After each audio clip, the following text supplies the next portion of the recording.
안녕하세요. 네, 만나서 반갑습니다. 영양사에서 식품학을 담당하는 김만수입니다. 만나서 반갑고요. 시험 문제에 이제 올해 그 40회 이번에 이제 여러분들 시험 보시는 게 이제 좀 변형된 것들은 뭐 앞에서 선생님들이 다 말씀을 드렸으니까 저는 이제 그냥 그런 얘기 빼고 우리 식품학 하면서 좀 당부의 말씀을 좀 드리고 시작을 할게요. 식품학은 아마 학교 다니시면서도 이제 배우셨겠지만 좀 화학이 들어있어갖고 좀 어려워요, 그죠?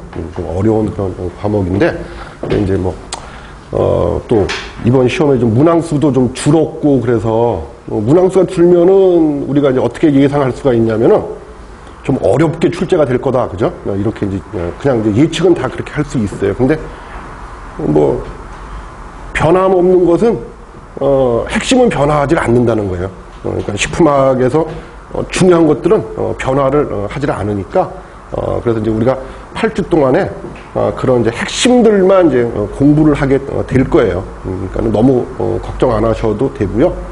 다른 선생님들도 다 이렇게 말씀을 드렸을 텐데 그래서 이제 준비들을 좀 하시면은 될 것 같고 그리고 이제 아직 그 책 뒷장 한번 보세요. 맨 뒤에 보시면 거기 보면 이제 카페가 있어요. 그래서 혹시 카페 아직 가입 안 하신 분들은 가입하시면은 시험 정보에서 좀 유익한 정보들을 좀 얻으실 수가 있으세요. 그래서 가입을 좀 부탁드리고 그리고 이제 그 질문 같은 것도 이제 거기다 하셔도 되고 아니면은 이제 요 8주가 끝난 다음에는 거기다가 그 맨 뒤에 맨 뒷장 보시면 그 책 표지 있죠, 책 표지 여기 맨 뒤에 여기 보시면은 카페가 2개가 있어요.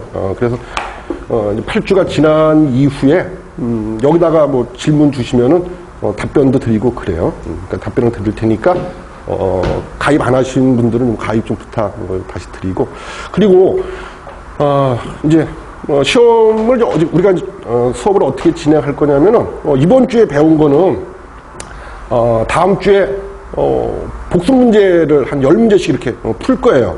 그러니까는 한 10분이나 한 20분 정도 좀 일찍 오셔서 여기 사무실에서 그 복습 문제를 달라고 그러면 아마 주실 거예요. 그러면 이제 그거 갖고 한번 풀어보시고 그리고 이제 저하고 수업 시작하기 전에 한 10분 정도 또 맞춰보고 그리고 나서 이게 틀린 거면은 이제 도대체 어떤 거를 해야지 또 맞게 하는지 이런 것들 이제 할 거예요. 그래서 이런 당부의 말씀을 이제 드리고 바로 이제 수업을 진행을 할게요.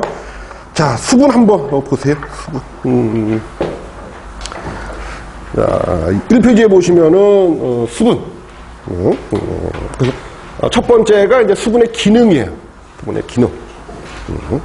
자, 그래서 거기 보면 5가지가 이제 나와 있는데, 자, 첫 번째, 수분은 식품 속에서 이제 어떤 기능을 갖고 있느냐.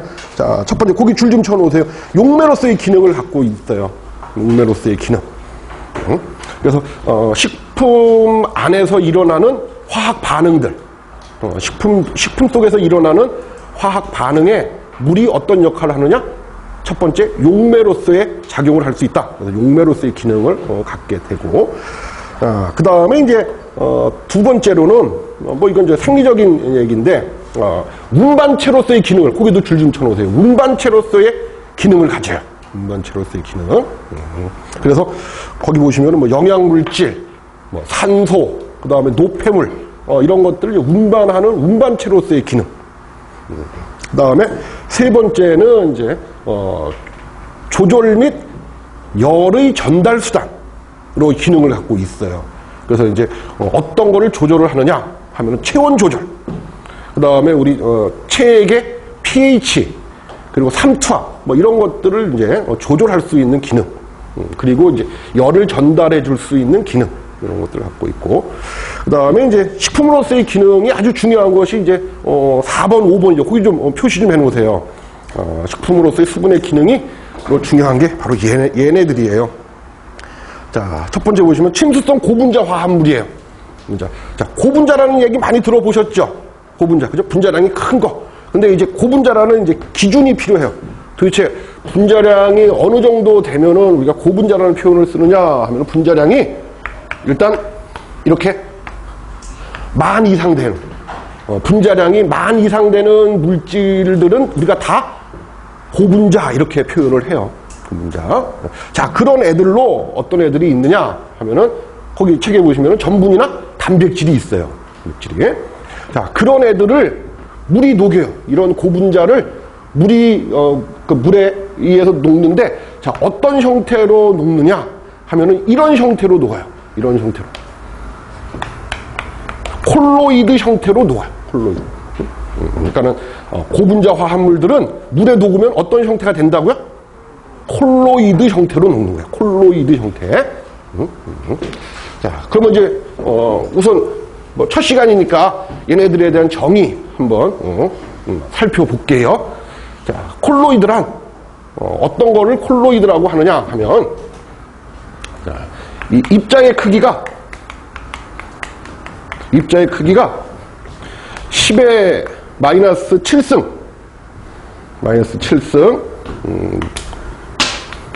보다는 크고 10의 마이너스 5승보다는 작은 입자를 우리가 뭐라고 그러느냐, 이거를 콜로이드라고 그래요. 그러니까 입자의 크기가 10의 마이너스 7승보다는 크고, 그리고 10의 마이너스 5승보다는 작은 입자들을 우리가 콜로이드 이렇게 얘기해요. 그래서 표시를 해보면은, 자, 이게 이제 10의 마이너스 5승이고 이게 10의 마이너스 7승이에요. 그럼 입자의 크기가 어디? 요 범위 안에 있는 애들. 그죠? 입자의 크기가 요 범위 안에 들어있는 애들을 우리가 뭐라고 부르느냐? 그거를 콜로이드라고 불러요. 콜로이드. 그래서 대표적인 게 이제 뭐 여러 가지가 이제 콜로이드 뭐 대표적인 게 여러 가지가 또 있는데, 이제 거기를 한번 보자고요. 자, 그래서 우선 네 번째 보시면은 고분자 화합물들을 물이 녹이는데 어떤 형태로 녹이느냐? 콜로이드 형태로 녹인다. 그죠? 콜로이드 형태. 그래서 콜로이드란 뭐냐? 입자의 크기가 10의 마이너스 7승보다는 크고 10의 마이너스 5승보다는 작은 입자들을 우리가 콜로이드라고 부른다. 그죠? 이렇게 정의를 내렸고요.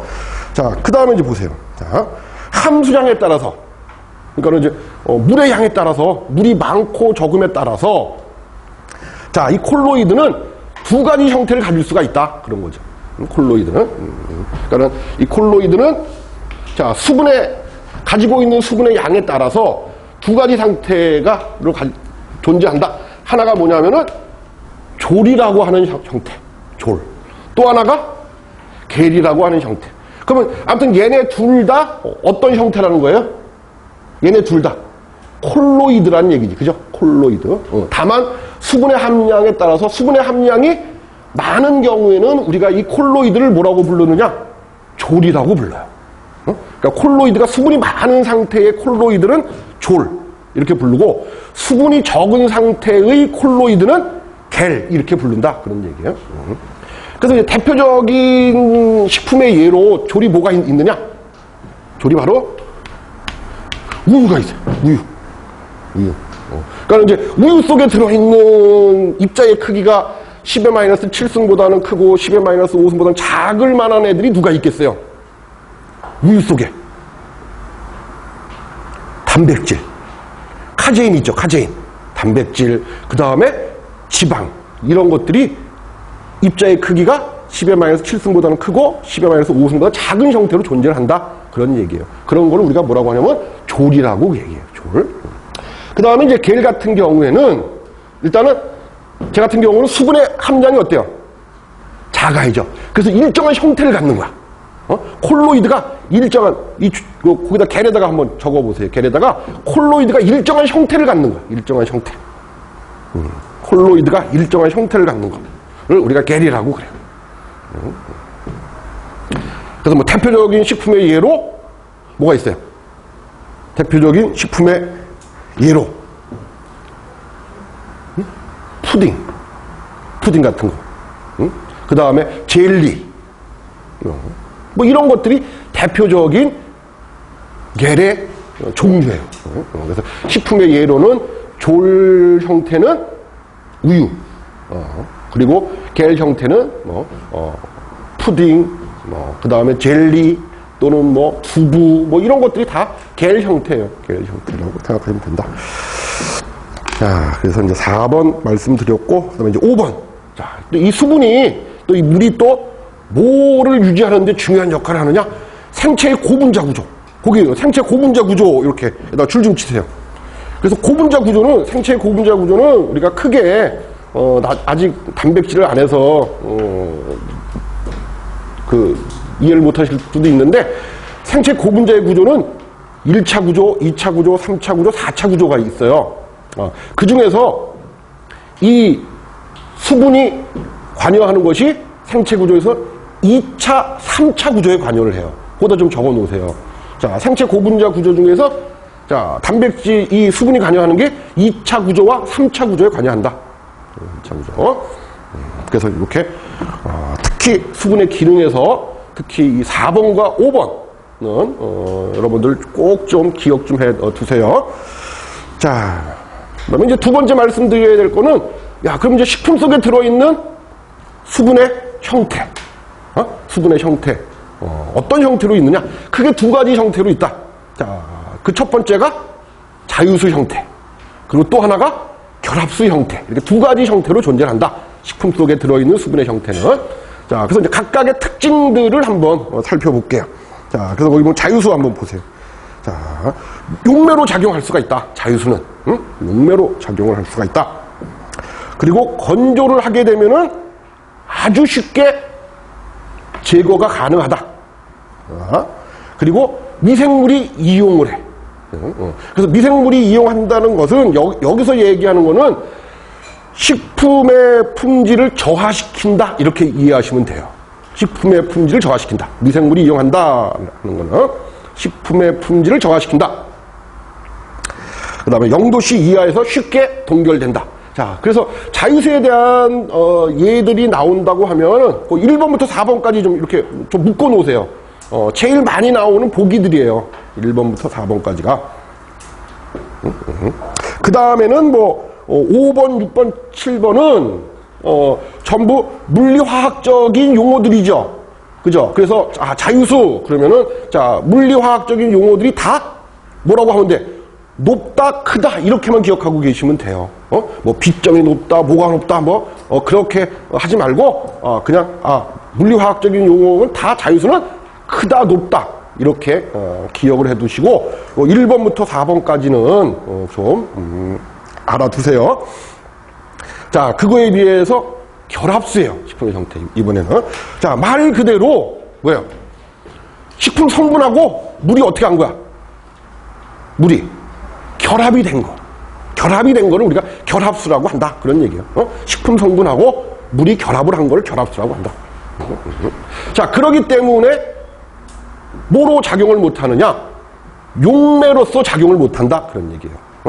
식품 성분하고 결합이 되어 있기 때문에 용매로서 작용을 못한다. 자, 그것뿐만이 아니고, 자, 3번. 자, 보통의 물보다 밀도가 크다. 밀도. 그래서 그냥 외우라고 그러면, 얘가 지금 당장은 외우기가 쉬운데, 이제 며칠 지나서, 결합수가 자유수에 비해서 밀도가 큰지 작은지, 이게 또 헷갈려요. 그죠? 그래서 여기 지금 표현한 게 보면, 여기, 그 3번에 보면 보통의 물보다 하는 거, 거기 줄 좀 주세요. 보통의 물이라고 하는 게 뭐냐면, 이게 자유수야. 그러니까 쉽게 얘기해서 자유수보다 결합수가 뭐가? 밀도가 크다. 그죠? 자, 근데 밀도를 구하는 공식, 요거는 그냥 한번 보시면은 이해가 되실 거예요. 자, 뭐로 하냐면, 부피분의 질량으로 우리가 구해요. 구한다고. 자, 그래서 예를 들어서, 이렇게 자유수, 이건 자유수, 이건 결합수예요. 자, 똑같이 자유수 100개 그리고 결합수 100개 이렇게 존재를 해요. 존재를 한다고. 자, 근데 결합수 같은 경우는 요렇게. 그죠? 왜냐면 말 그대로 요게 수분이고 얘는 뭐겠어요? 식품 성분이겠죠. 그지? 그러니까 결합수지. 그지? 결합수. 얘네들은 이제 이렇게 이렇게 있단 말이에요. 이렇게. 자, 그러면 보세요. 자, 밀도를 비교 한번 해볼게요. 자, 똑같이 물이 가지고 있는 개수 몇 개예요? 100개지, 100개. 그죠? 그러면 물의 부피는 어때요? 똑같이. 같지, 물의 부피. 그죠? 그러면 자유수나 결합수나 물의 부피는 똑같단 말이야. 근데 무게는 어떨 것 같아요? 무게는 누가 더 무거울 것 같아요? 결합수가 더 무겁겠죠. 그죠? 그러니까 부피는 같은데 무게가 더 나가. 그러니까 당연히 밀도가 높아지겠죠. 그죠? 그래서 그렇게 기억을 해 두세요. 그래서 왜 결합수가 자유수에 비해서 밀도가 큰지. 그래서 밀도가 크다. 그 다음에 네 번째, 100도씨 이상 가열해도 제거가 되질 않아요. 왜? 얘도 결합이 되어 있기 때문에 그래요. 결합수이기 때문에. 그래서 결합수이기 때문에 100도씨 이상 가열해도 제거되지 않는다. 0도씨 이하에서 얼지나요. 물론 이거보다 더 훨씬 낮은 온도. 자, 거기다 가로치시고, 자, 마이너스 20에서 마이너스 30도에서도 얼지 않는 물. 이렇게. 자, 그 다음에 이제 여섯 번째. 미생물이 발화와 번식에 이용되지 못해. 그래서 미생물이 이용을 못하는 거예요. 그래서, 자유수는 미생물이 이용을 해갖고 식품의 품질을 어떻게 한다고 했어요? 저하시킨다고 했죠? 근데 결합수는 미생물이 이용을 못해요. 미생물이 이용 못한다고. 그리고 일곱 번째, 식품을 압착해도 제거되지 않는 물. 이렇게. 그래서 식품 속에 들어있는 수분의 형태까지 한번 그래서 자유수, 결합수 이렇게 좀 살펴봤고요. 자, 그 다음에 2페이지 보시면은 수분 함량을 이번에는 식품 속에 들어있는 수분의 양을 측정하는 방법이야. 측정하는 방법. 그래서 얼만큼 들어있는지 그 수분의 양을 측정하는 방법. 그래서 수분의 양을 측정하는 방법으로 두 가지가 있어요. 두 가지가. 자, 첫 번째가 뭐냐면 거기 2페이지에 보시면 1번 수분 활성도라고 해요. 거기 줄림 쳐놓으세요. 수분 활성도. 그 다음에 3페이지에 보시면 평형 수분 함량이라고 되어 있죠. 평형 수분 함량. 그래서 식품 속에 들어있는 수분의 양을 측정하는 방법은 두 가지 방법으로 측정한다. 그 첫 번째가 수분 활성도라고 하는 방법을 갖고 측정하는 방법이 있고, 또 하나가 평형 수분 함량이라고 하는 걸 갖고 측정하는 방법. 이렇게 두 가지가 있다. 한번 기억 좀 해두시고, 자, 거기 개요부터 한번 보시죠. 자, 식품 속에 있는 식품 중에 수분 함량은, 자, 식품 자체가 가지고 있는 수분 함량. 그죠? 식품 자체가 갖고 있는 수분 함량하고, 그 다음에 대기 중에 있는 수분의 양. 대기 중에 있는 수분의 양을 우리가 뭐라고 그러느냐? 용어로 상대 습도라고 그래요. 자, 오늘같이 이렇게 날 이렇게 굳이고 이러면, 자, 이 대기 중에 있는 수분의 양이 어떻겠어요? 높겠죠? 그지? 그러면 얘를 뭐라고 표현하면 돼? 상대 습도가 높다. 이렇게 표현을 하는 거예요. 상대 습도. 그래서, 식품 속에 들어있는 수분의 양은 뭐하고 뭐에 영향을 받느냐? 식품 자체가 갖고 있는 수분의 양하고, 그리고 상대 습도에 영향을 받는다. 그죠? 자, 그래서 그 수분의 양을 측정하는 방법으로 두 가지가 있는데, 그 첫 번째 수분 활성도에 대한 얘기부터 시작을 해보자 그런 거죠. 자, 그래서 정의부터 한번 살펴볼게요. 정의. 자, 어떤 임의의 온도, 거기 임의의 온도에다 줄 좀 쳐놓으세요. 임의의 온도. 자, 어떤 임의의 온도에서 한 식품이 나타내는 수증기 압을 우리가 PS라고 하자. 그죠? PS. 자, 그에 대한 그 온도에서, 거기다 줄 좀 쳐놓으세요. 그 온도. 그 온도에 있어서 순수한 물의 포화 수증기압의 P를 우리가 뭐라고 하느냐? 그거를 수분 활성도라고 한다. 그렇죠? 자, 그래서 간단하게 수분 활성도, 즉 AW는 어떻게 표시하느냐 하면, 자, 식품 속에 들어있는 수분의 양이에요. 그거를 뭐라고 했어요? PS. 그죠? PS. 그리고, 자, 순수한 물의 수분의 양, 포화 수증기압 P0로 이렇게 표시한다. 자, 그런데 이제, 기억을 해 두셔야 될 게 뭐냐면, 이런 거예요. 자, 여기서 말하는 아까 임의의 온도하고 그 온도는 어때야 돼? 어때야 될 것 같아요?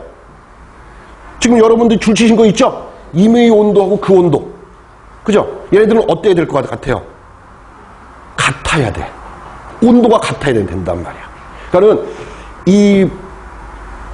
아마 시험을 보실 때 보면 이제 보기의 문제 이런 게 나와요. 뭐냐면, 자, 어떤 임의의 온도에 있어서 한 식품이 나타내는 수증기압에 대한 0도씨에서의 순수한 물의 포화 수증기압의 비.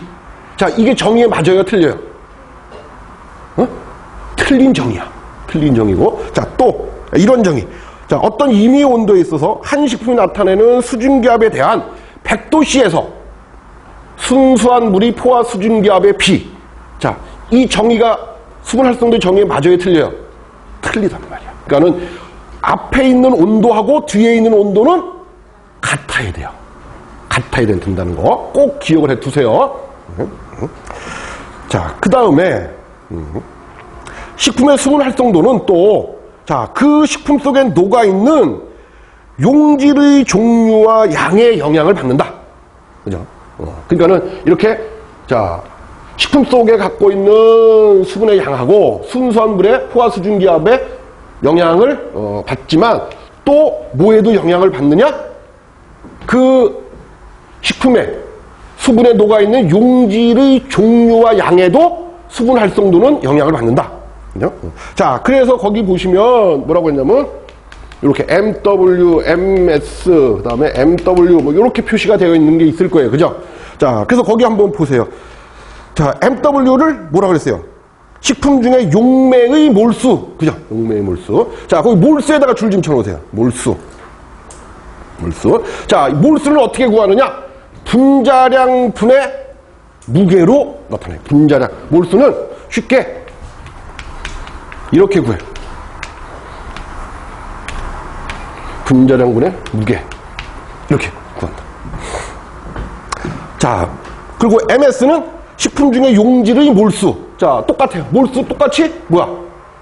분자량분의 무게로 구해요. 분자량분의 무게 또는 뭐 분자량분의 양 이렇게.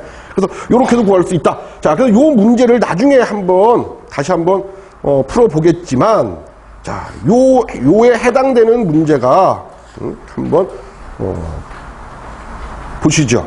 자, 어딨냐면, 자, 문제 2페이지 한번 보세요. 문제 2페이지. 문제 2페이지 8번 문제가 지금 이제 그거에 해당되는 문제예요. 지금 이렇게, 식품 속에 들어있는 수분에 녹아있는, 용질의 종류와 양에 영향을 받는다. AW가. 자, 그래서 문제를 보시면 15%의 수분과 10%의 소금을 함유하고 있는 식품의 AW야. 자, 여기서 용매가 뭐겠어요? 누가 용매가 되겠어? 응? 수분이 용매가 되겠죠? 그지? 그리고 소금은 뭐가 되겠어? 용질이 되겠죠? 그죠? 용질. 자, 그럼 한번 봐봐.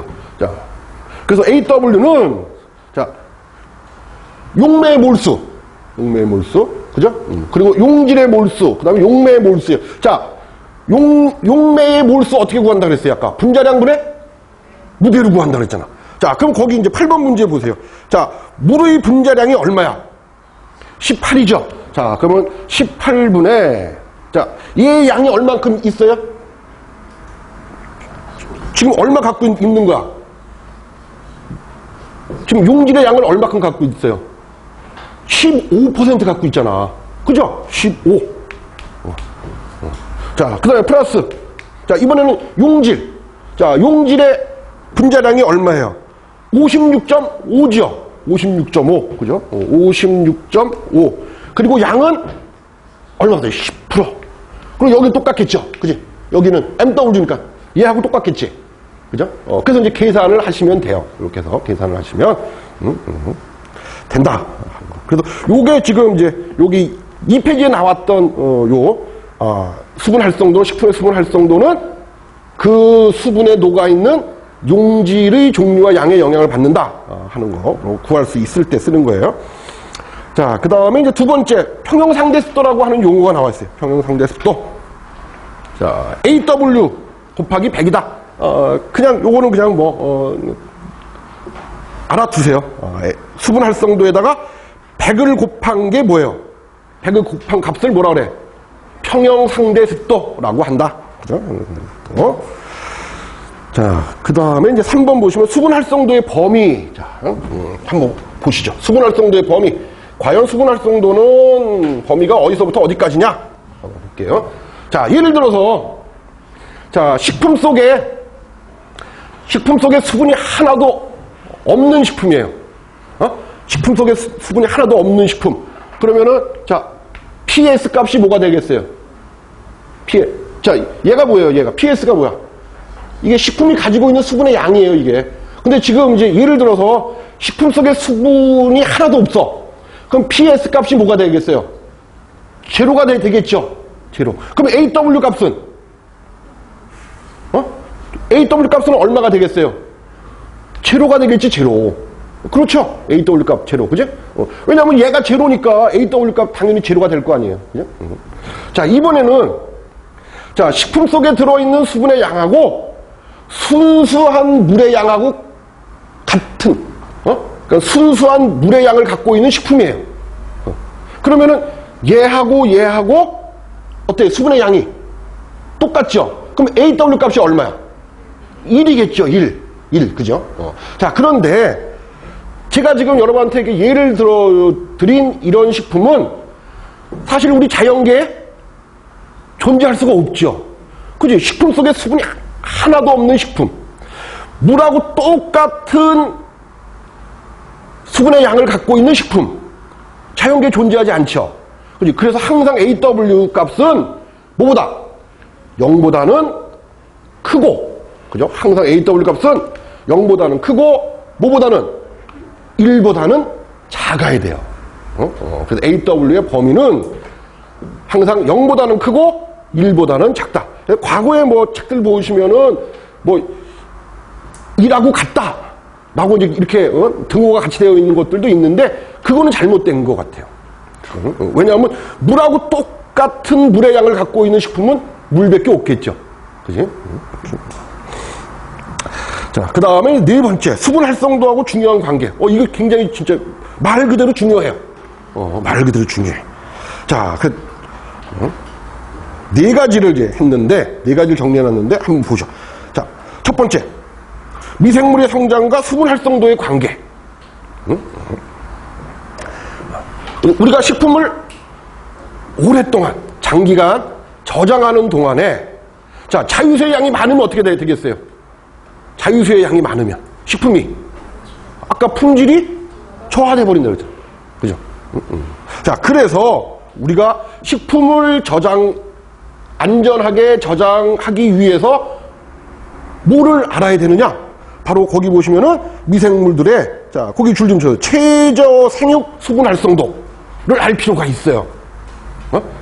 미생물들의 최저 생육 AW를 알 필요가 있단 말이에요. 자, 그래서 세균 같은 경우에는 최저 생육 AW가 얼마예요? 0.91. 그 다음에 효모는 0.88. 그리고 곰팡이는 0.80. 자, 그러면 이제 이런 문제가 있어. 뭐냐면, 자, 건조식품에서 생육이 가능한 미생물. 그러면 뭐를 선택하면 되겠어요? 건조식품에서 생육이 가능한 미생물. 그럼 최저 생육 AW가 제일 낮은 애를 선택하시면 되겠죠? 그럼 최저 생육 AW가 제일 낮은 애가 누구야? 곰팡이잖아, 곰팡이.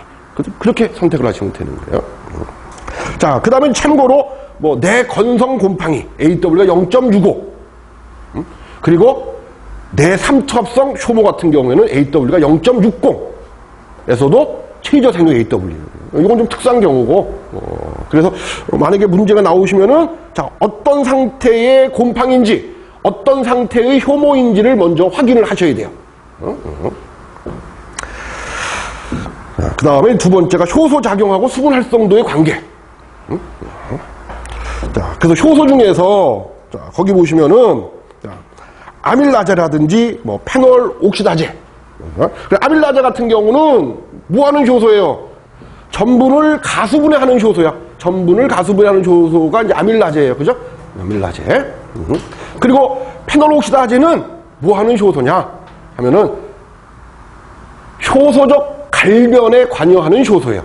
효소적 갈변. 왜 우리가 사과의 껍질을 벗긴다든지, 그 다음에 뭐 복숭아를 껍질을 벗긴다든지 하게 되면 시간이 지나면 어때요? 갈색으로 변화를 하죠? 그럴 때 관여하는 효소예요, 이게. 자, 이런 효소들은 뭐에 영향을 받느냐? AW에 영향을 받는다. 그런 얘기예요, AW. 그래서 AW가 0.85 이하인 경우에는 이런 효소들은 작용을 못해요. 자, 그러면 우리가 이런 효소의 작용을 억제하기 위해서는 식품에서 AW의 양, 즉 수분 활성도의 양을 자, 어떻게 하면 되겠어요? 낮춰주면 되겠죠. 그지? 낮춰주면. 그 다음에 삼투압과 수분 활성도의 관계. 자, 삼투압이 증가를 해요. 삼투압이 증가를 해. 그러면은, 자, 식품 속에 있는 AW가 감소를 해. 그래서 세포가 탈수 현상을 일으킨다. 자, 뭐를 생각하시면 되냐면은, 자, 이런 거 생각하시면 돼요. 자, 김장하기 위해서 우리가 배추를 제일 처음에 어떻게 해요?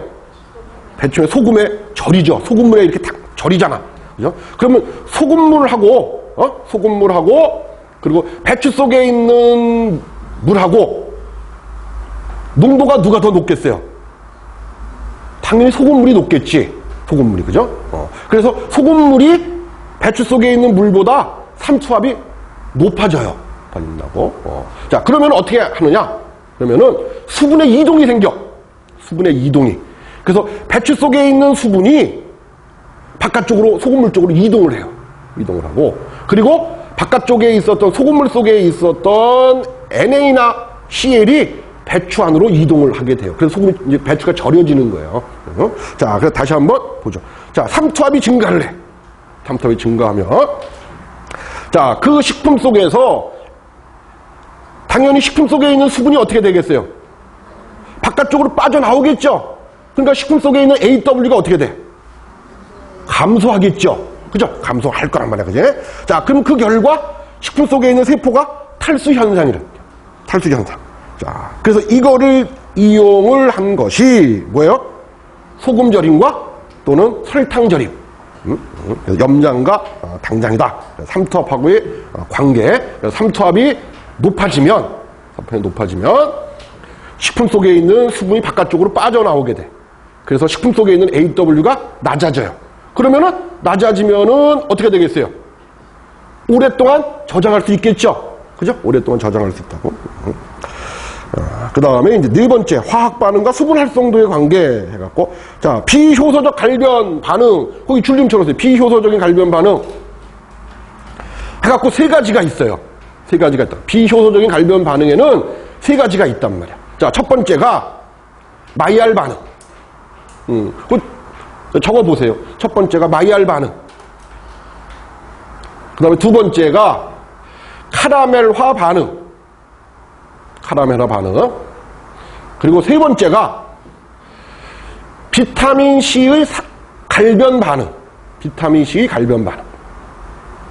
그래서 비효소적인 갈변 반응의 종류, 그럼 세 가지가 있다고.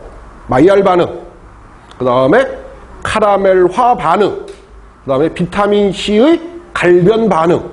요 세 가지를 우리가 뭐라고? 비효소적 갈변 반응이라고 한다. 자, 그 중에서 아미노카보닐 반응. 이 아미노카보닐 반응이 바로 뭐예요? 얘가 마이알 반응이야. 마이알 반응. 예? 그래서 뭐 마이알 반응 또는 아미노카보닐 반응 또는 뭐 멜라노이딘 반응 다 똑같은 말이에요. 똑같은 말이라고. 자, 그래서 아미노카보닐 반응은 자, AW가 얼마일 때 0.6에서 0.7일 때 최대로 반응을 해요. 최대 반응. 그러면 갈변이 어떻게 된다는 얘기예요? 갈변이 잘 된다 그런 얘기잖아. 그죠? 잘 된다. 자, 그런데 이제 갈변을 억제하기 위해서는 뭐 어떻게 하면 되겠어요?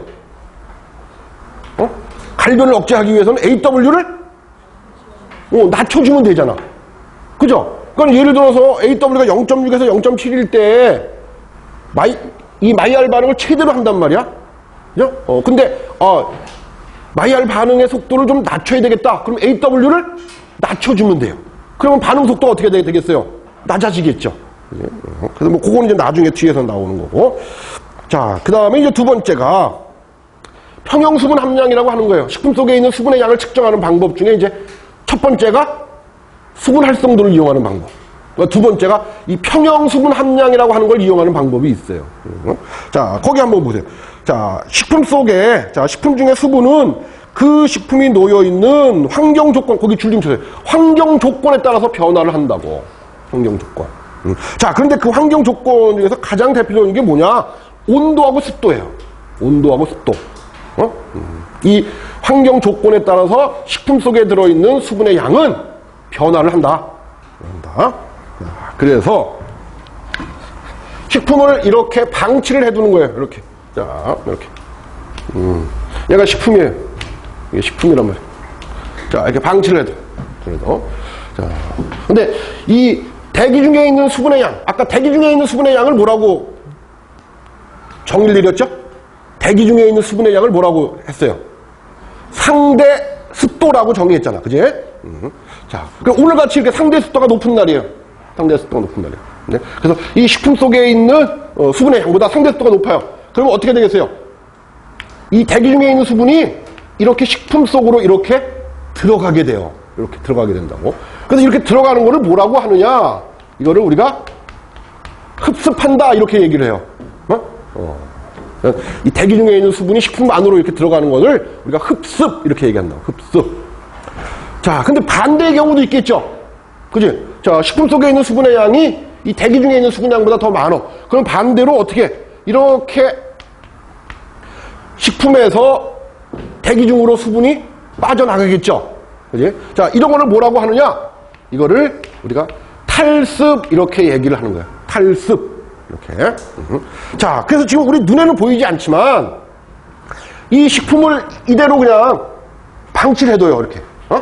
방치를 해두면은 우리 눈에는 보이지 않지만 뭐하고 뭐 흡습과 탈습을 지속적으로 반복을 해요. 막 반복을 한다고.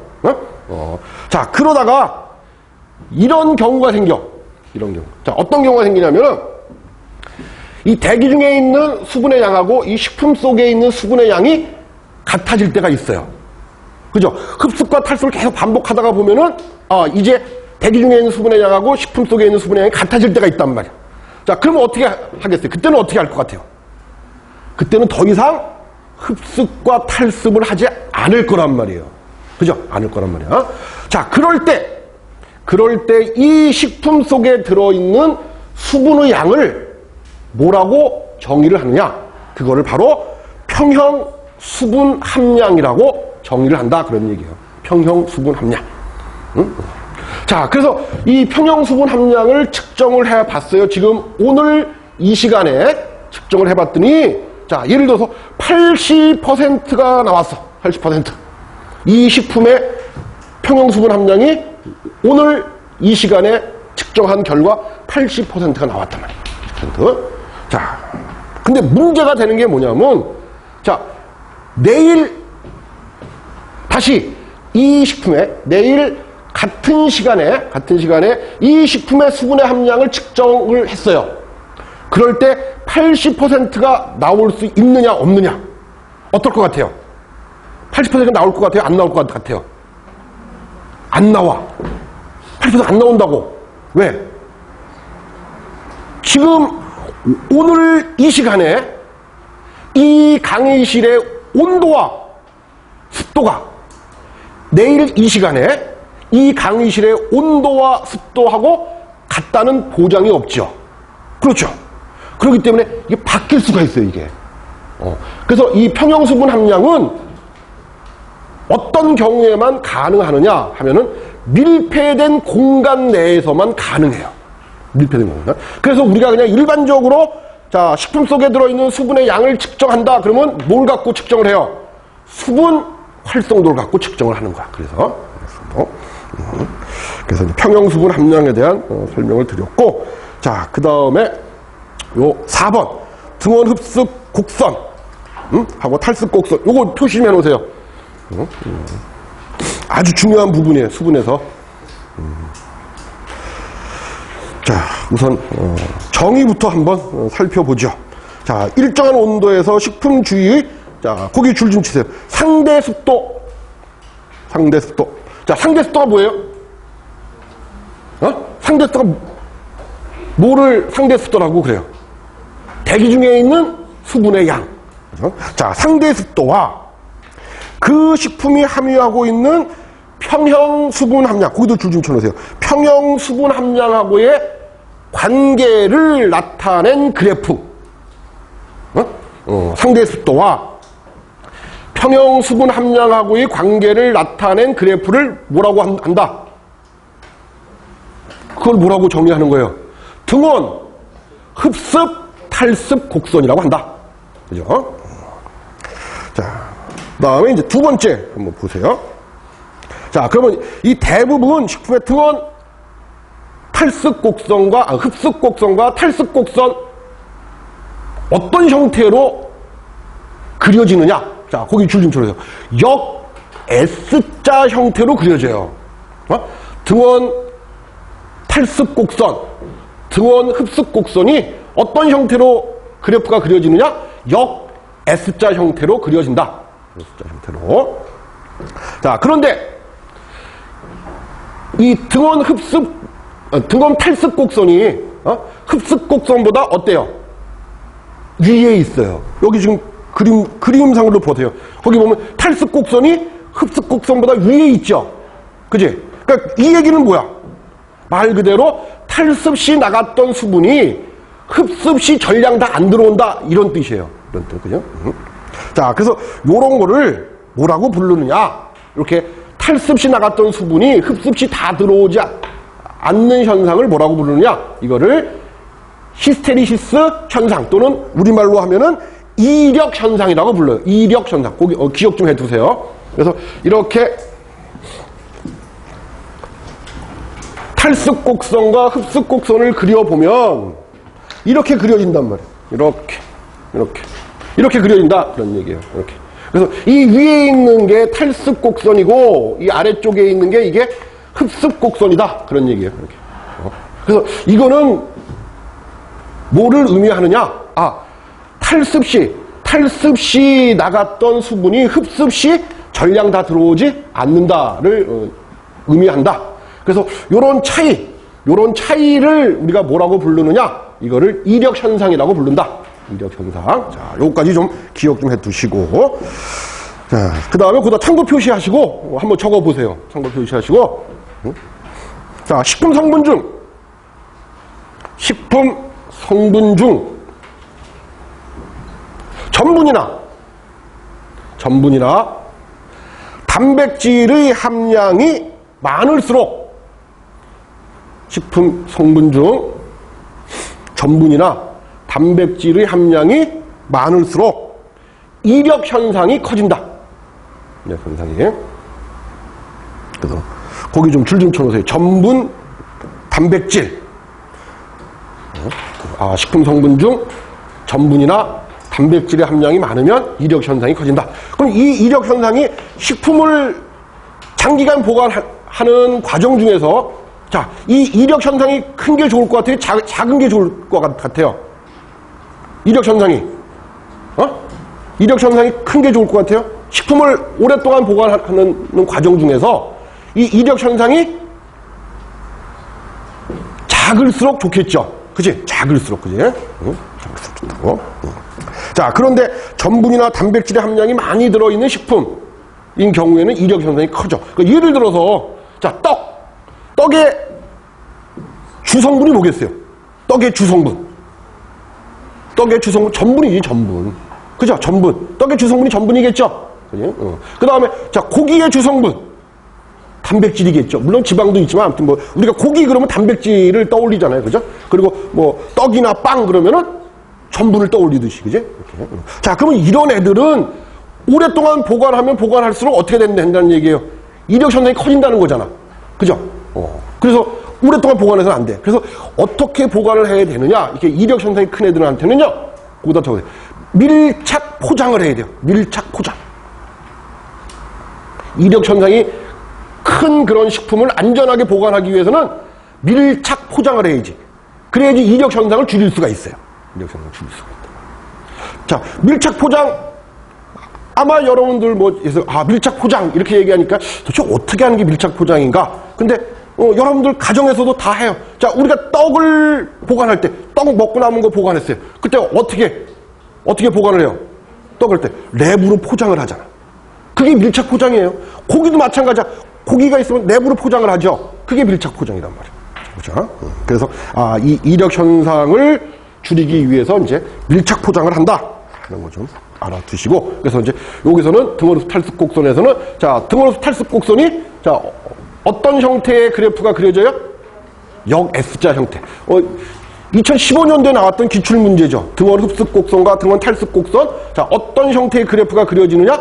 역 S자 형태의 그래프가 그려진다. 그죠?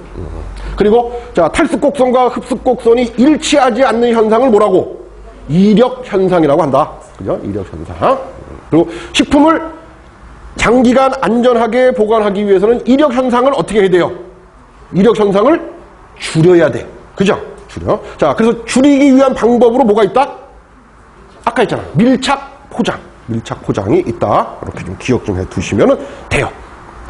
자, 그 다음에 이제 4페이지 보시면은, 자, 이번엔 등원흡수 탈습 곡선의 각 영역에서의 성질이, 자, 이 등원흡수 탈습 곡선 이렇게 그려지는데, 자, 얘는 상대 습도에 거기 줄 좀 줘요. 상대 습도의 양에 따라서, 상대 습도 양에 따라서 우리가 이 등원흡수 탈습 곡선을 세 영역으로 나눌 수가 있다.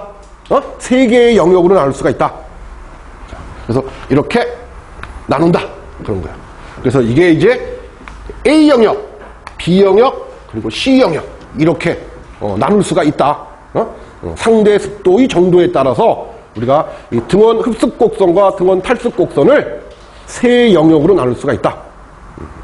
그래서 요 A, B, C 또는 뭐 로마 글자로 뭐 1, 2, 3 뭐 요렇게도 하고 그래요. 아무튼 뭐 세 개의 영역을 할 수 있다. 자, 그러면 이제 첫 번째 A 영역부터 한번 살펴볼게요. 거기 보면 A 영역은 뭐라고도 한다 그랬어요. 거기 단분자막 형성 영역이라고. 단분자막 형성 영역. 자, 그 다음에 B 영역은 뭐라고도 불러? B 영역. 복수 분자막 형성 영역. 그리고 C 영역은 모세관 응축 영역. 이렇게도 부른다. 그런 거예요. 그죠? 단분자막, 복수분자막, 그다음에 모세관 응축 영역. 이렇게 세 영역으로 우리가 불리기도 한다. 자, 그럼 이제 각 영역에서의 특징들. 자, 요걸 잘 알아두셔야 돼요. 각 영역에서의 특징을 잘 아세요. 자, 우선 첫 번째 A 영역부터 한번, 이 단분자막부터 한번. 자, 이렇게 식품 성분이 이렇게 있어요. 자, 얘는 순수한 식품 성분이야. 식품 성분. 자, 식품 성분 중에 극을 갖고 있는, 플러스, 마이너스, 아니면 극을 갖고 있는, 즉, 이온기들을 갖고 있는 애가 어떤 애가 있냐면, 이렇게 CO, 뭐, NH2, 뭐 이런 애들이 있단 말이에요. 그래서 거기 보면 뭐라고 그랬어요? 자, 식품 성분 중에 카르복실기. 그 다음에 아미노기와 같이 이렇게 이온을 갖고 있는 애가 있어요. 이온. 그래서 얘네들하고, 자, 뭐가? 여기에 이렇게 물이 있어요. 이렇게 결합을 하는 거야. 이렇게 결합을 하는 거. 근데 요 결합이 이게 무슨 결합이냐? 거기 줄 좀, 이온 결합을 하는 거예요. 이온 결합. 거기 줄 좀 쳐놓으세요. 이온 결합. 하는 요 상태의 물들, 요 상태의 물을 뭐라고 불러요? 요거. 식품 성분 중에 있는 이렇게 이온들하고 이온 결합을 하고 있는 이런 물들을 뭐라고 불러? 이거를 거기 있잖아요. 단분자막 형성 영역이라고 부른다. 그런 얘기예요. 단분자막 형성 영역. 요런 물들을 단분자막 형성 영역. 그래서 단분자막 형성 영역에 있는 물은 자, 뭐하고 무슨 결합을 해요? 이온 결합을 한다고. 그게 핵심이에요. 이온 결합을 하는 거야. 단분자막에 있는 물분자들은 식품 성분하고 이온 결합을 한다. 꼭 기억을 해 두셔야 돼요. 자, 그 다음에 뭐 비트 단분자막을 형성하는 영역이고, 그건 조금 이따 설명하기로 하고, 그 다음에 세 번째. 자, 유지식품의 경우. 거기 줄 좀 쳐놓으세요. 유지식품의 경우. 유지식품의 경우. 자, 오히려 안정성과 저장성이 오히려 낮다. 그러니까 수분의 함량이 이렇게 낮은 이 부분에서는, 수분의 함량이 낮은 이 부분에서는 오히려 유지식품인 경우에는 어떻게 된다는 거야? 산패가 되기 쉽다, 그런 얘기예요. 그래서 만약에 시험에 나오게 되면요, 반드시 나와야 되는 단어가 유지식품 또는 지방질 식품 또는 식품의 예로 들면은 쿠키, 그런 것들 왜 그 버터 갖고 만들잖아요. 그래서 그런 식품들의 예가 나오면, 아, 이게 단분자막일 때는 안정성과 저장성이 낮다. 오히려 낮다. 이렇게 기억해 두세요. 그래서 꼭 단분자막에서 꼭 기억해 두셔야 될 게, 아, 얘는 무슨 결합을 하고 있다? 이온 결합을 하고 있다. 그리고 유지식품인 경우에는 오히려 안정성과 저장성이 더 낮다. 자, 그 다음에 이제 비트 포인트라고 하는 정의가 있어요. 비트 포인트. 거기 밑에 보면 정의 표시해놨죠. 비트 포인트. 자, 비트 포인트를 어디로 여러분들 생각하시면 되냐면, 뭐 영양사니까 요 부분 있죠. 요 부분. A 영역과 B 영역의 경계점이라고 생각하시면 돼요. A 영역과 B 영역의 경계점이 바로 비트 포인트다. 이렇게 생각하시면 돼요. 비트 포인트. 자, 비트 포인트일 때는, 자, 어떤 거예요? 자, 물 분자들이 균일하게 하나의 분자막을 형성하는 영역이에요. 영역으로 지방의 산패가 억제가 돼요. 최소가 돼요. 자, 그 잘 구별하셔야 돼요. 자, A 영역에서는 지방의 산패가 어때? A 영역에서는 지방의 산패가 A 영역에서 잘 되죠. 그러니까 뭐라 그랬어? 안정성과 저장성이 낮다, 이렇게 얘기했잖아. 그죠? 자, 근데 A 영역과 B 영역의 경계점인 이 비트 포인트에서는 지방의 산패가 억제가 된다. 꼭 구별해서 기억해 두셔야 돼요. 그러니까 지금 만약에 문제 나오면은, 야, 지금 얘가 지금 A 영역에 대한 얘기인지 비트 포인트에 대한 얘기인지를 먼저 인지를 하고 문제를 보셔야 돼요. 자, 그 다음에 B 영역. 자, B 영역이면 어디예요? 여기겠죠, 여기. 그죠? 여기. B 영역. 자, 그래서 B 영역은 이제 이 그림으로 간단히 설명을 드릴게요. 자, 먼저 단분자막에 있는 물분자. 자, 단분자막에 있는 물분자, 얘네들이죠. 얘네들, 그죠? 단분자막에 있는 물분자, 얘네들. 자, 얘네들하고, 자, 새로운 물분자가 뭐를 해? 물분자와 물분자 사이의 결합. 이렇게 결합을 한다고. 근데 이거는 무슨 결합이냐? 이거는 수소 결합을 하는 거예요. 수소 결합. 자, 그래서 거기 한번 보세요. 자, B 영역. 첫 번째, 복수 분자막을 형성해. 자, 복수잖아, 이게. 그죠?